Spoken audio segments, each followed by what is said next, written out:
my tomorrows, and I stand inside today at the edge of the future,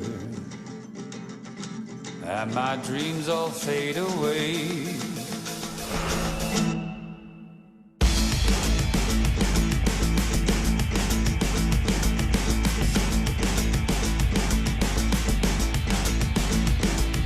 My name is I'm game director on Assassin's Creed Brotherhood. My day-to-day work is make sure that I'll come up with what we're going to have in terms of content in the game and make sure that this is well communicated through with all the directors, all the different studios, and with our production teams. My name is Vincent Pombriand. I'm the producer on Assassin's Creed Brotherhood. I work in our Montreal offices. And what I do basically is that I recruit the team and I make sure that everyone has everything they need in order to produce that game.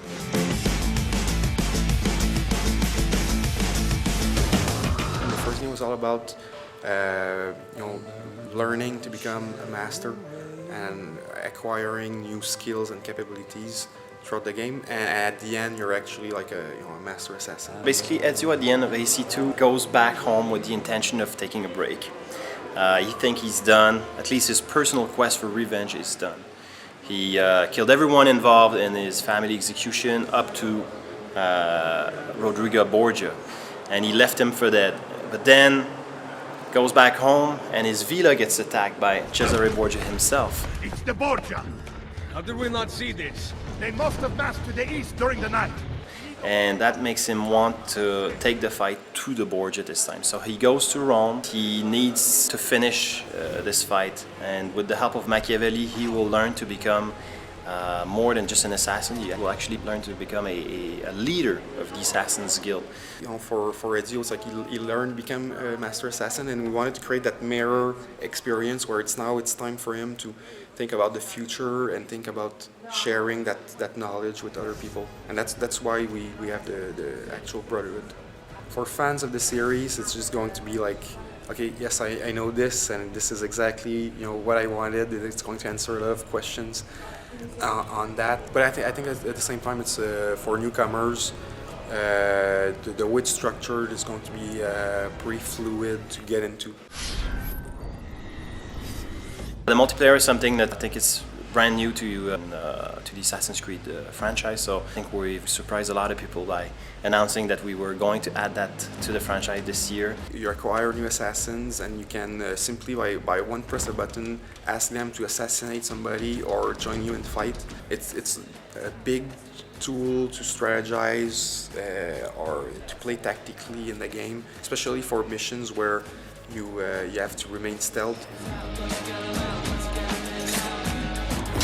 Basically, the idea is that we're not going to try to go against the big shooters out there. This is a first step to introduce a multiplayer, and we wanted to make sure that it felt right, so we built it on our gameplay pillars. So in Assassin's Creed, for those who don't know already, navigation, like free running, is one of our pillars. Then you have fight and assassination, and then of course we have social stuff. So these are also at the core of the multiplayer experience. So all the game modes that we're featuring somewhat utilize that and exploit those gameplay pillars to make it into a very fresh and unique experience. We have a concept of full synchronization where we're asking players that wants to have an additional layer of challenge to do missions in a specific way. It's not to put the game harder, it's to constrain or look at possible solutions in a different way. So for example, there's one mission where you have to stay on rooftops as you're tailing somebody. So you can't finish the mission by going on the ground, but when you're doing it on rooftop, it's actually more fun to do. So it's not just for challenge, but there's also like an added flavor to that, the system of full synchronization. Other stuff we have is the crossbow. So it's something that was on the trailer on AC1. We removed it from the game, and everybody in the team was kind of sad about it. So we managed to bring it back. And I think overall there's a bigger emphasis on range weapons on Brotherhood. That's also something we wanted to experiment because it's kind of was good for a bridge because Renaissance was just at the point where gunpowder was introduced. So it's a link between medieval type of fighting with swords to a more modern way with guns and firearms. We worked with an historian to make sure that everything fits right. For Rome, the thing is the city as we know it is mostly Baroque. So there's a lot of stuff, for example, St. Peter, the St. Peter Square was designed after the events of our game. So a lot of things that people say like, okay, they imagine Rome a specific way. So for us, it was really important that we were true to the early 1500s. I could probably say that this is the Assassin's Creed which features the most of the present stuff. You get to play Desmond Miles to do more stuff than you ever did or ever could before. Through the bleeding effects, Desmond is learning to become an assassin himself and is getting better at it. So yes, you're seeing more of him. In terms of ratio, we're still on the teasing side of things, but we're not just ready yet to have a 100% game featured on Desmond, but you never know, one day. Here we go.